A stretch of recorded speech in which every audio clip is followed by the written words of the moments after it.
previamente había sido procesado. Eso nos dice nuestra Constitución, como lo vamos a ver en un momento más. Y a veces tenemos el pensamiento de que las empresas están exentas de cumplir la Constitución, lo cual no es cierto, ¿no? La Constitución es la norma suprema del ordenamiento jurídico y rige para todos los estantes y habitantes del país. Entonces, si la Constitución habla de principios sin que establece que nadie pueda ser sancionado sin que previamente haya sido procesado, es un principio que debemos respetar como parte empleadora. Segundo, un empleador no puede ser juez y parte, y aquí nos vamos al principio de juez natural, también establecido en la Constitución, ¿no? Que nos establece que tiene que haber una autoridad competente, imparcial, para sancionar. Entonces, el empleador tiene que desligarse de esa facultad sancionatoria y crear una autoridad a la cual sea imparcial e independiente, que se dedique al juzgamiento y a la sanción, aplicar sanciones a los trabajadores, ¿no? Luego, todos tenemos derecho a la defensa. Se ha establecido que la Constitución y tratados internacionales han establecido, han fijado que todo estante y habitante tiene derecho a defenderse, ¿no? Nadie puede ser acusado sin pruebas. Hay un principio de presunción de inocencia, que se presume la inocencia de todas las personas, salvo que se demuestre su culpabilidad en un debido proceso, ¿no? Y finalmente, porque esto minimiza la existencia de posibles conflictos laborales futuros, ¿no? Y en una visión cortoplacista, para el empleador probablemente sea más fácil despedir simplemente con un memorándum alegando la causal, ¿no? Pero eso puede traer grandes problemas al empleador en el sentido de futuras demandas de reincorporación ante las diferentes jefaturas regionales y departamentales, que puede generar también llegar hasta un amparo constitucional o irse a la vía ordinaria a través de un proceso judicial de reincorporación ante un juez de trabajo. Entonces, los conflictos a futuro pueden ser mayores y pueden implicar un costo muy elevado para el empleador, que además tenga que invertir en abogados para defenderse de esos procesos, tenga que asumir una sentencia de reincorporación que le ordene cancelar sueldos devengados, ¿no? Entonces, es preferible hacer una inversión a corto plazo, que va a significar obviamente un gasto mayor, una inversión, pero eso va a repercutir en que va a haber mayor seguridad jurídica para ambas partes, para el trabajador y para el empleador. El trabajador también va a estar resguardado porque se va a garantizar que no va a ser sancionado ni procesado sin que se garanticen sus derechos y que no va a ser despedido, no va a perder sus beneficios sociales sin que por lo menos previamente se va a dar la posibilidad de que se le escuche, se le dé la oportunidad de que presente pruebas, argumentos, elementos inherentes a su defensa. Entonces, algo que beneficia a ambas partes, ¿no? La Constitución, artículo 115, nos habla que toda persona será protegida oportunamente por los jueces y tribunales en el ejercicio de sus derechos. El párrafo 2 dice que el Estado garantiza el derecho al debido proceso, a la defensa y a una justicia plural, pronta, oportuna, gratuita, transparente y sin delaciones. Estos son los principios que rigen en materia sancionatoria en general, y la empresa no es una excepción.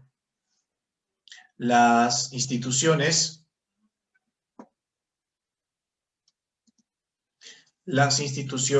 regidas por la Ley General del Trabajo también se rigen por estos principios, ¿no? Entonces, al aplicar el régimen sancionador, tienen que tomar en cuenta primeramente el derecho al debido proceso, el derecho a la defensa, el derecho a una justicia plural, pronta, oportuna, gratuita, transparente y sin dilaciones. Estas son las líneas directrices que deben regir un procesamiento al interior de la institución. Luego tenemos el artículo 116 también de la Constitución, que dice que se garantiza la presunción de inocencia. Y en esto es algo que muchos empleadores cometen diversos errores, ¿no? Inclusive al otorgar un memorándum.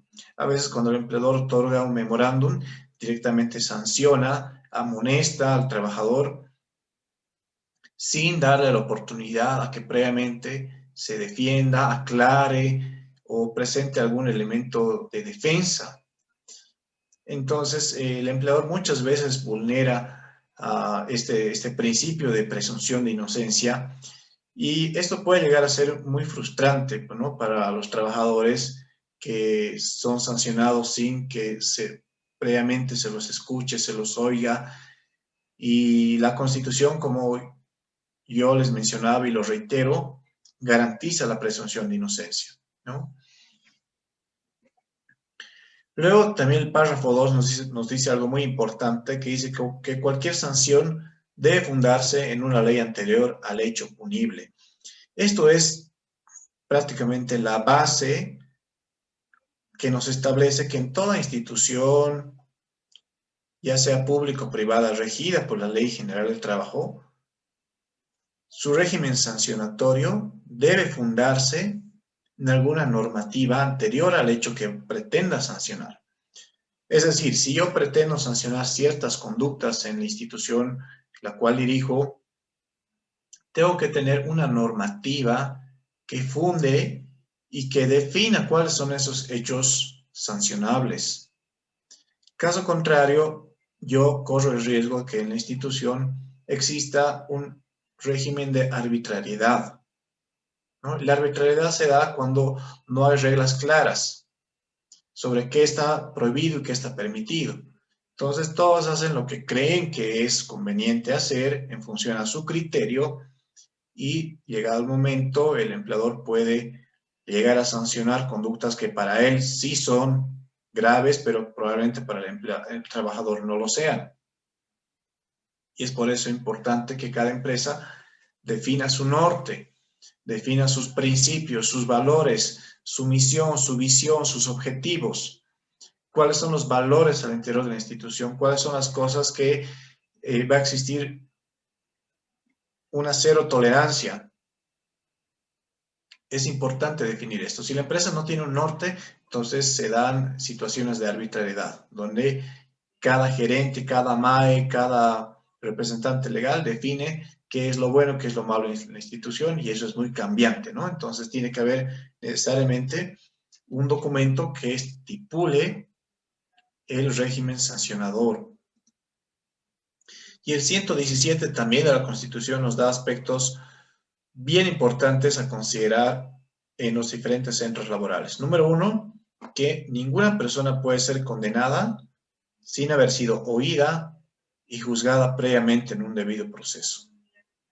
Es decir, en una empresa, una institución, un centro laboral, una empresa pública o cualquier institución regida por la Ley General del Trabajo, tiene que tomar en cuenta que la Constitución garantiza que nadie sea condenado sin que previamente se le dé la oportunidad de ser oído, escuchado y juzgado en un debido proceso.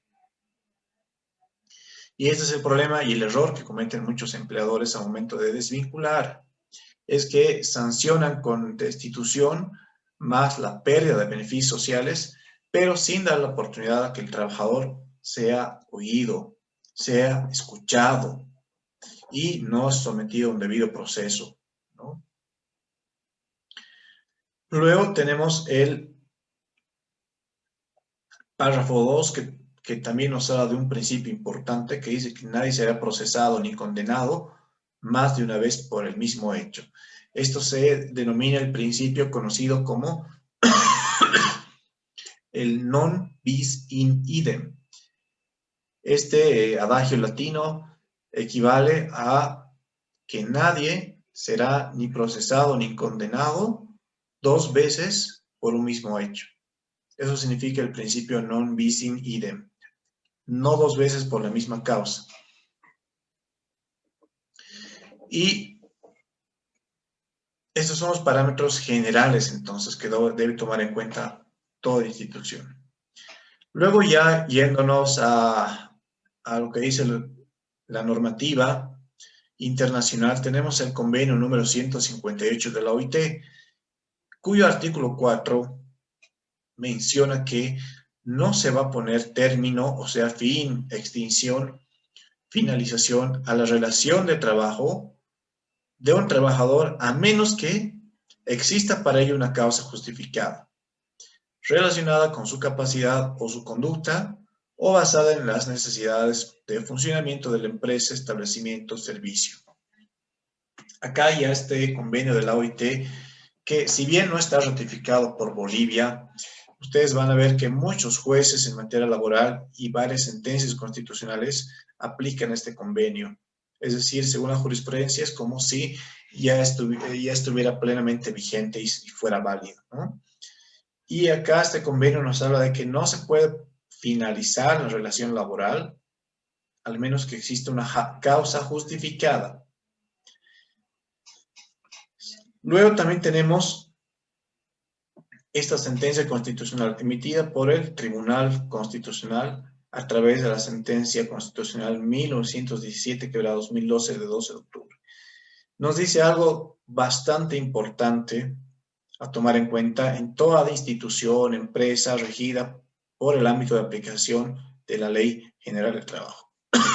Y nos dice que si existe la comisión de una falta del 16 de la ley o 9 del decreto reglamentario, el despido no puede ser ejecutado de forma directa.